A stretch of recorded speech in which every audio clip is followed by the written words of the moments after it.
Your party manages to climb to the top of the castle. You notice the broken and crumbling stone all around you. It appears that the castle has been in disrepair for quite some time. You get to a vantage point, and you're able to look down, past the broken rubble. Below you is a group of goblins, unwittingly not knowing that you are above. What do you do? A group of goblins below us, you say? Well then, I, Lawrence, proceed to turn to my party members, and I say to them, well then everybody, watch this.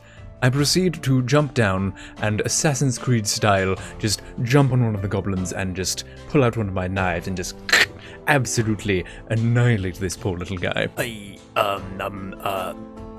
Well, the castle is... Okay, you know what? Fuck it, whatever. Alright, fine. Give me a athletics check. With advantage, I guess. Screw it. Alright then. Here we go, lads. This'll be good. That is a... 17. Alright, okay, 17 is pretty good, okay, so you see Lawrence plummet out of the sky. He lands on this goblin and manages to kill him quite effectively. The knife falls into the goblin's throat and he crumples to the ground, very, very dead. I say, very well done if I do say so myself. I think that went quite well. Excellent, excellent. Well, see, you didn't let me finish. Yes, the goblin dies, you fall on him, and he takes 80 points of damage. However, Lawrence, as well, fell out of the sky. Did I forget to mention that the castle was 100 feet tall? You fell out of the sky and landed on this goblin, so you also take the 80 points of damage. What I'm trying to say is, Lawrence, both your legs are broken, you have several broken ribs, and your whole body is basically destroyed. You are also dead. I'm afraid you don't make any death saving throws because, well, all your bones are broken because you've jumped out of a freaking castle, you dumbass. Oh, well, I suppose I don't need to talk in this freaking accent anymore then. God damn it. How's it going, everybody? My name is Silver, and welcome to this silly little video where I'm going to talk a little bit about Dungeons & Dragons. I'm still in my fancy little suit. I hope you enjoyed that silly little comedy skit. I came up with it. That is, of course, actually a situation that is happening in our Dungeons & Dragons game that is happening right now. Stay tuned for the next session on Wednesday.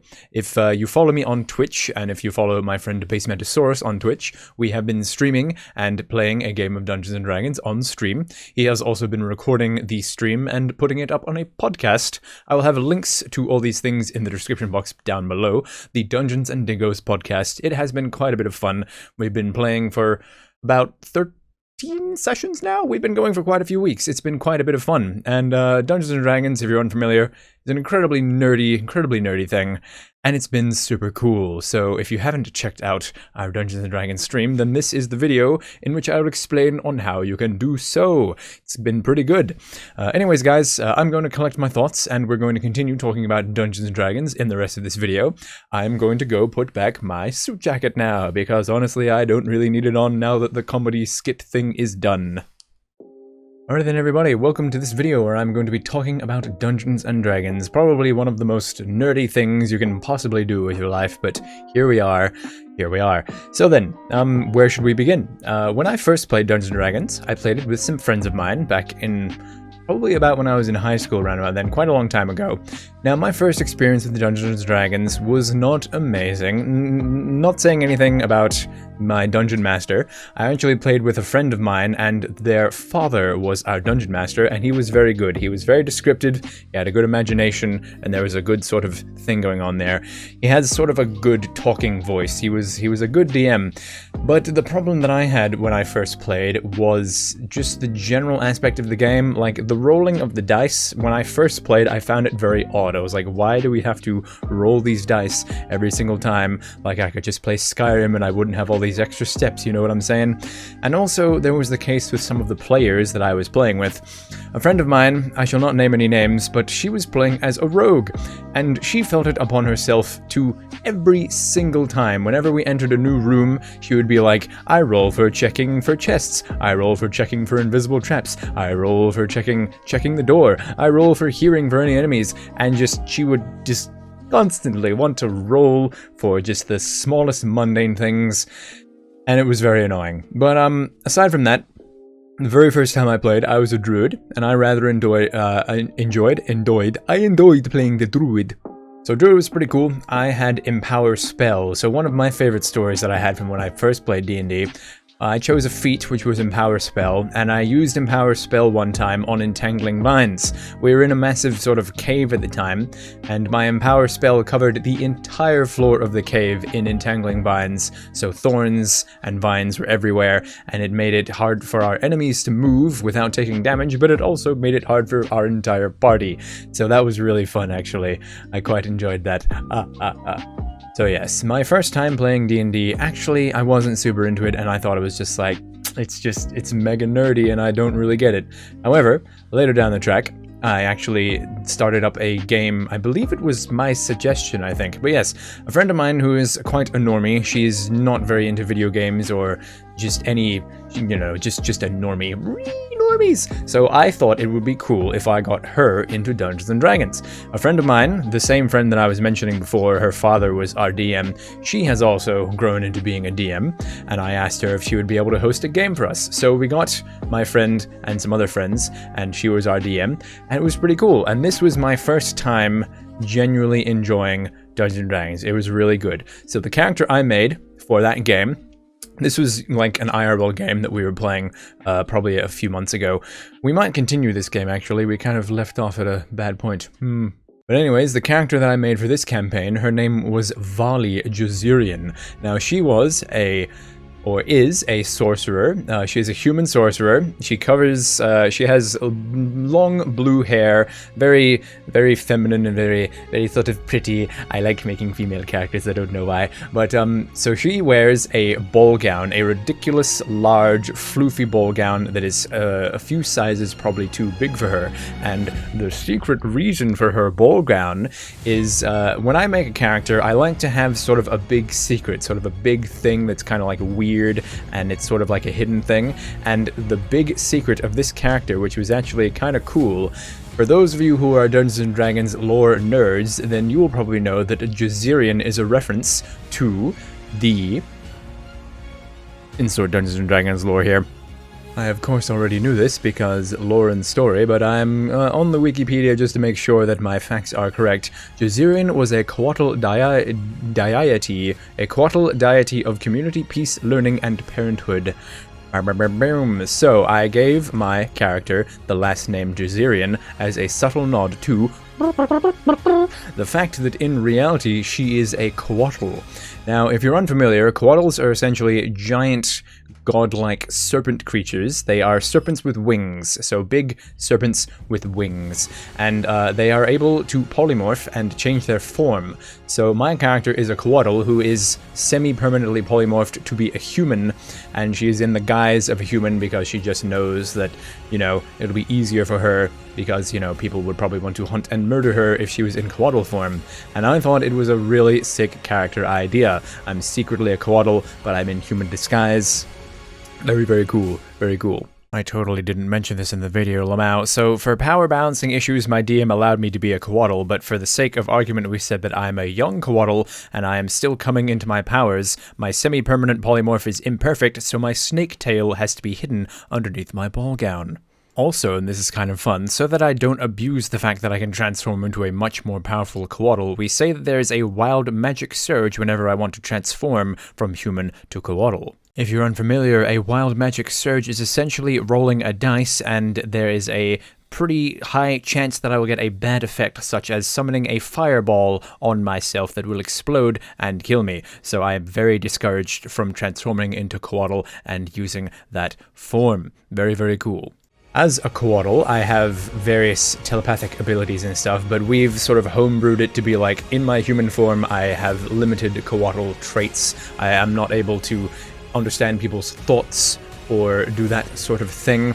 Coatls are also unable to lie, which is kind of a cool thing. So my character is very like, honesty. She's always trying to be honest, and she's very naive, and I literally can't lie as a coatl, so it's been pretty fun. Whenever we run into a character who is like, hey guys, can you tell me this? I just blurt out, and I blurt out the truth, and it's actually, it annoys my party to no end, and it's so funny.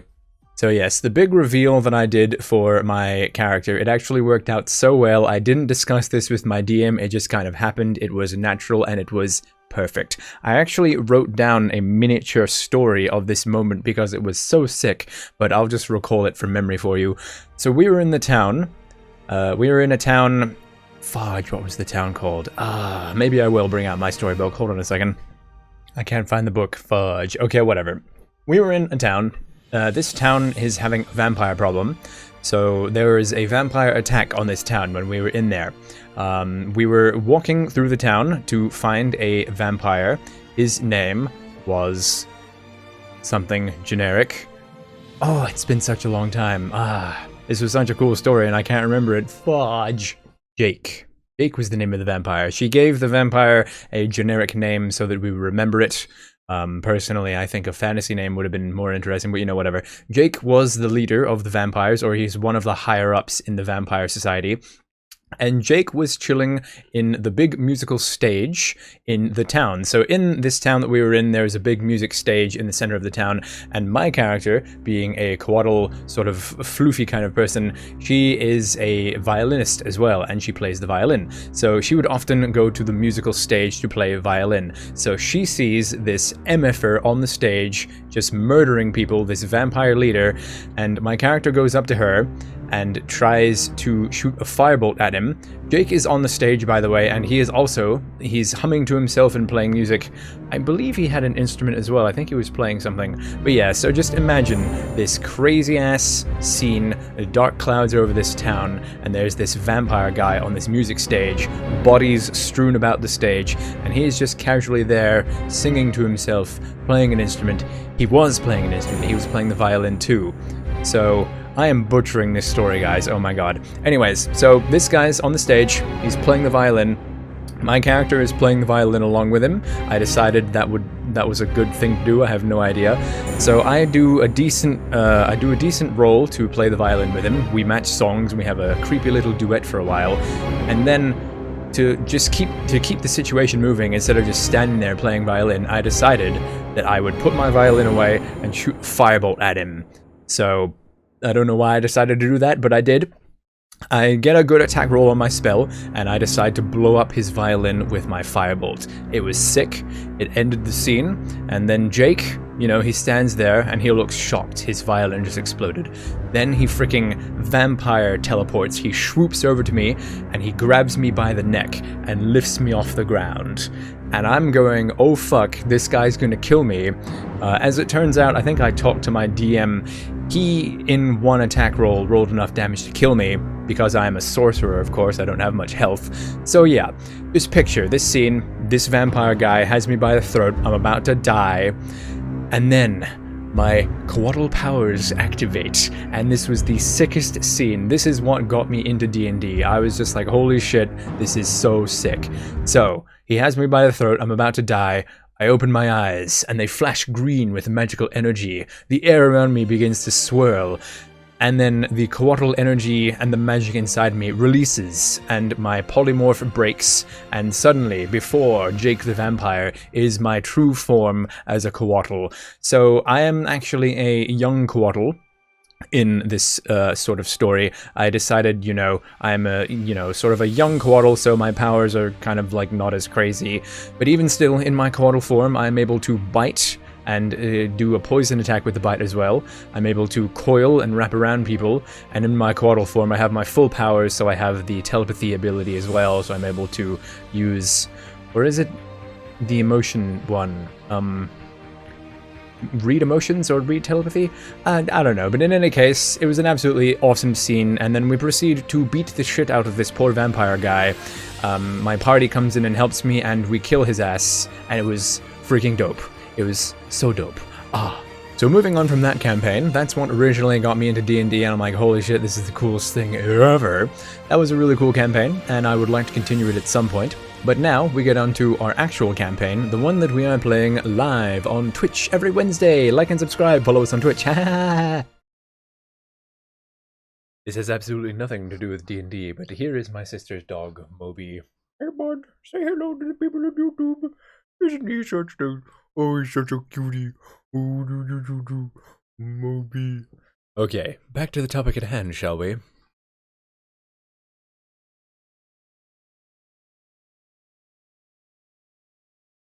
Here he is. What a cutie. Anyways, guys, I'm dog. Oh, I'm dog sitting for the moment because my sister is busy doing other things. But anyways, onto the topic at hand. Dog distractions aside. Honestly, though, I can't really remember what we were talking about. It is the next day, I'll be honest. So then, guys, getting on to the topic at hand, as I was saying, I think I've remembered. I talked about my previous experiences with D&D, and I talked about the other things. Anyways, let's get on to the main thing, the Dungeons and Dingoes podcast. So if you haven't been following us on Twitch, I am streaming my own perspective of the Dungeons and Dingoes podcast, but my DM, basementsaurus, is having more luck streaming it, of course. He is, we stream and we play every Wednesday, so come check us out. Links in the description below. I will have a link to my DM's Twitch as well, if you would like to check that out. And also the Twitter, the Dungeons and Dingoes Twitter. We are also on all podcasting platforms. The podcast goes on a Sunday, I believe, more often than not. Our DM edits everything and slaps it all on there, and it's pretty good. Oh, Moby, I know. Oh.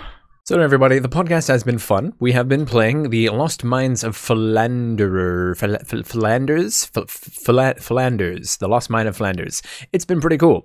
I would like to talk a little bit about my character now and the rest of my party. So let's get to it. I'm gonna do something about poor Moby there though, because I can't have him whimpering in the background. I'm sorry, bud.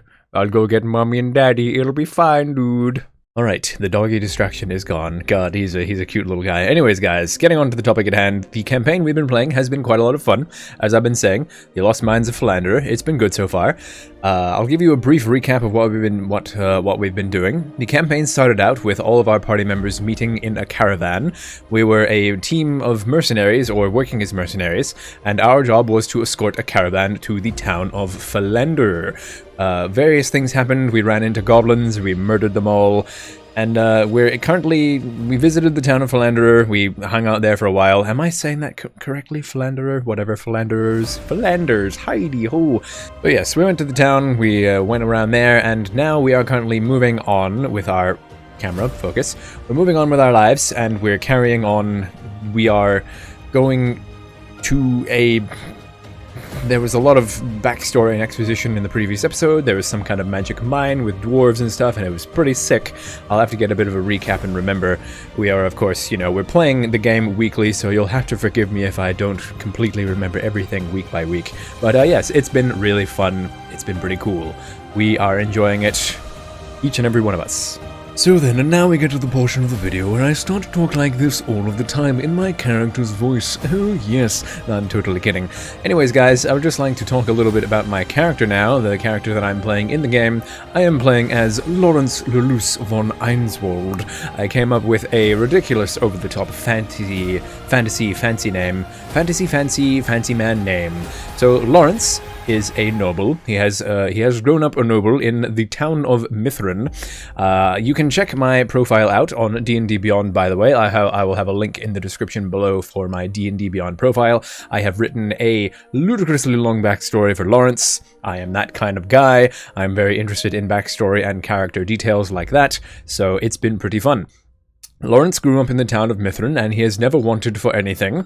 He is, he grew up a noble, and he's very sensible, very straightforward. So Lawrence eventually grew out of his life as a noble, and he decided to move on.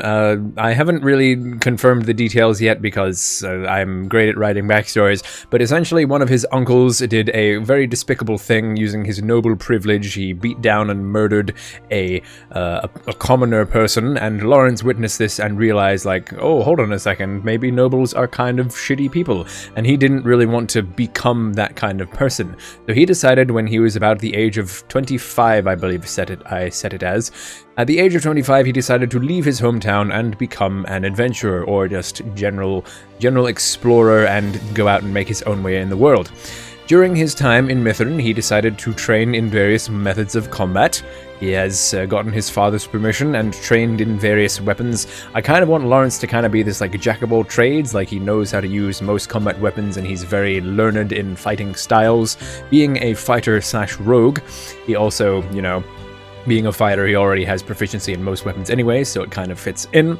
And yes, I wrote out Lawrence's entire life. By the way, Lawrence is a 56-year-old human male. I suppose I didn't mention that. But yes, Lawrence has had a very long and exciting life full of adventures. And at this point in his life, he is, you know, he's traveled, he's seen the world, he's done lots of things, had lots of different jobs. I've had an emphasis on his sort of life and his journey. He's been a barman, he's been a mercenary, he's been a soldier, he's been a baker, he's been all kinds of different sort of jobs and all kinds of different sort of experiences throughout his long 56 years of living. One of the big points about Lawrence's character is that he is a butler. So after Lawrence left his hometown, he traveled for a bit and blah, blah, blah, blah. You can also check this out in more garbled, yes, I'm kind of just like blah, blah, blah, garbled, but I have it all written down in a more concise manner. I'm just kind of spouting shit right now. But yes, essentially, he traveled for a bit during his early life. He found a town that he particularly enjoyed. He lived there for a while and became a barman and did all that stuff. He had a girlfriend that he fancied. But tragedy struck one day when bandits attacked the town. They kidnapped his girlfriend and proceeded to murder her. Lawrence finally flipped on, you know, of course, he finally went crazy. And those bandits that killed his girlfriend were the first men that he ever killed, and that started him down a dark path. Lawrence started to go a little bit crazy, started to go a little bit mad and depressed, and that's where the part of his life becomes... That's in the part of his life where he becomes a rogue and he becomes a little bit more, you know, a little bit more kind of dark, and he starts to use inconspicuous methods to get the job done and earn money. He lives as a mercenary for a few years, and this is a very dark time in Lawrence's life. He uses his rogue skills and his mercenary sort of very, very violent, very, very not a good human being at this point in time. Eventually, however, about 5 or 6 years of him being a mercenary and a soldier, he moves on and he realizes, like, is this really what I want from life? I don't think so. So from there, he proceeds to, you know, try and get a handle on his life a little bit more. Moving down the track, I'm not going to talk about his entire backstory here, guys. We're just going to get the more important points out. Later on in life, when Lawrence is about 40 years old, he discovers a nice little town, and he has a fateful encounter with a little boy named Peter. Now, this boy teaches Lawrence that life isn't all so bad, and he can become a better person, and blah, blah, blah, blah, blah, meaningful backstory, blah, blah, blah, meaningful story, fit this all in here, blah, blah, blah, blah. So Peter offers Lawrence a once-in-a-lifetime opportunity. Peter is the son of a well-renowned family, and he offers Lawrence as a job as his butler. This is where the big part of Lawrence's character comes in. He is a butler, and this is where Lawrence regains his noble heritage, and he learns to be a nobleman once again. He lives with Peter for about 10 years, and he is Peter's butler, and that's where this whole thing comes from. However, the tragic story is that Peter has a very bad disease, and poor Peter dies at the end of this 10-year period, and it has a very large impact on Lawrence as a character. He promises Peter on his deathbed that he will always remain his faithful butler, and that's where it all begins. So this is Lawrence's entire backstory. This is the main part of him.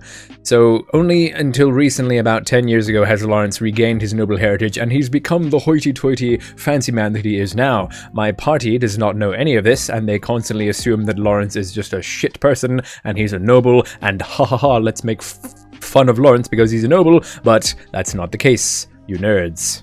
So yes, that's where it all comes in, and that's the main core of Lawrence's character. From moving on from there, he has decided, you know, obviously he's been very depressed and very sad about his little young ward, Peter, dying, and recently Lawrence has decided to become an adventurer, because that was one of Peter's wishes as well. He wanted to be an adventurer when he was able to grow up. So that is a thing. Lawrence is now an adventurer and also working as a mercenary for the past couple of years. Sort of thing, because as we come into the start of this campaign, our characters are mercenaries working for this caravan, and Lawrence is helping out, so that all fits in. He's back to being a mercenary and or adventurer, I don't know. So that's the kind of thing. Moving on to Lawrence's sort of combat abilities. He is a fighter. We leveled up recently, so he's a level 2 fighter and a level 1 rogue. All my other party members got really cool abilities because they are level 3 in their classes, but because I'm multi-classed as a level 1 rogue and a level 2 fighter, I am yet to get anything particularly interesting. But I thought being a rogue fighter would be kind of cool. I have access to other roguish abilities and that sort of thing. Lawrence fights with rapiers, and he has 2 of them. He is a dual-wielding rapier man. It's pretty cool. Having 2 attacks, left hand and right hand, is pretty sweet. I also have second wind now that I'm level 2 fighter, so that's pretty cool. Or I had second wind before. I mean, action surge, so that's pretty fun. I get an extra action. And he also has access to throwing knives. I have come up with this silly thing that's mainly aesthetic. He has a small knife-holding apparatus in his left arm, and he's able to sort of flick out his wrist, and then a knife will sort of just be gravity-fed down into his hand, and then he throws it just for the style points, because I think it sounds cool. Alright then everybody, I think I've chatted about Lawrence's character long enough. There's a little bit of insight into his backstory and his general style. I hope you have enjoyed this little D&D video. Once again everybody, there will be a link in the description box down below to check out various links such as D&D Beyond, my character page. You can have a look at the campaign with my other characters and my other players playing there. You can check us out on Twitch on Wednesdays. And also, one other thing, before I leave, to get you all interested and to get you all invested in our Twitch program, I will talk about some of my other characters, my other players rather, my other fellow players who are playing the campaign with me. Death and darkness and death, murder, Martha, where's Martha?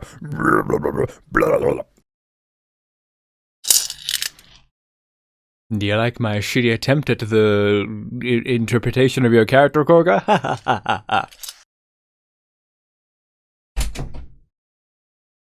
Oh, this is the kind of shit I have to deal with. Lawrence, if you get yourself hurt, I'm not healing your dumbass. You dummy.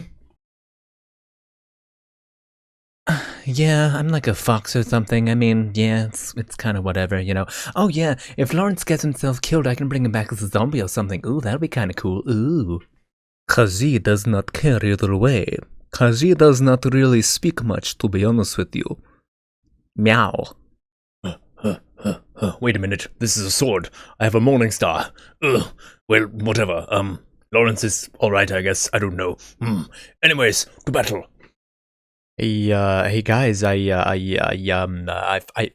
found, totally found this gold ring earlier. What? Well, I don't have a knife. What are you talking about? No, yeah, I found this ring. Ooh, I think I can sell this ring, guys. Oh yeah, those are some pretty spot-on character interpretations, if you don't mind me saying.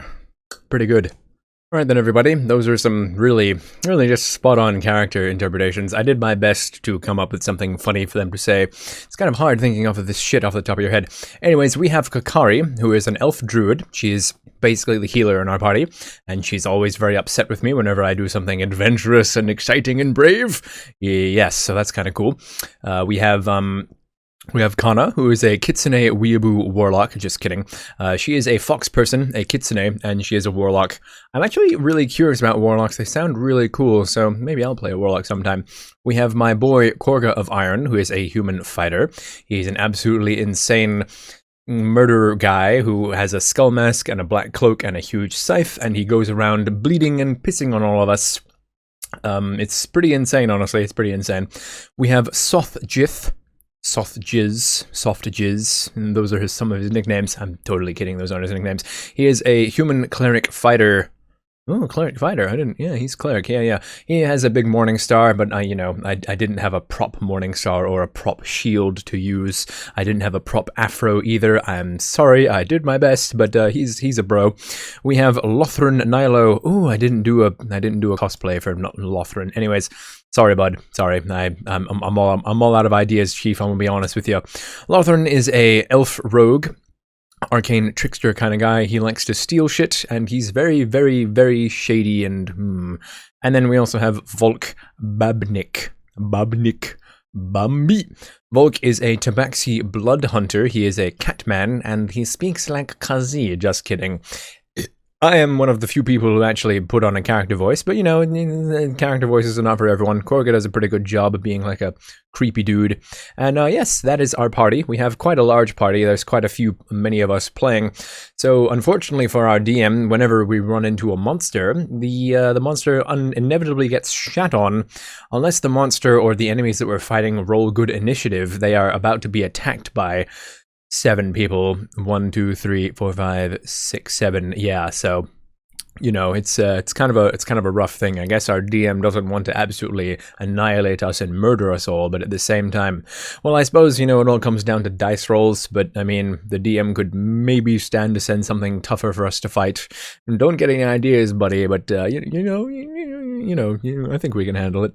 Alright then everybody, I have been prattling on and talking about Dungeons & Dragons, this incredibly nerdy hobby, for far too long. If you made it this far into the video, I appreciate you. Thank you for watching. I will have a link in the description below for the fantasy sort of music I have been using for this video. There's some pretty good non-copyright stuff on YouTube if you are perhaps looking for some sort of musical track or pretty interesting nerdy sort of things. I think it's pretty handy, pretty easy to find some fantasy music. Nice. Alright then everybody. Like and subscribe, follow us on Twitch, follow us on Twitter, send me your PayPal details, and it'll be great. So yes, thank you for watching, and please do check us out when we are streaming tomorrow, and it'll be super fun, and we can all hang out and play Dungeons & Dragons together, bro. Yeah, thanks for watching, everybody. Bye!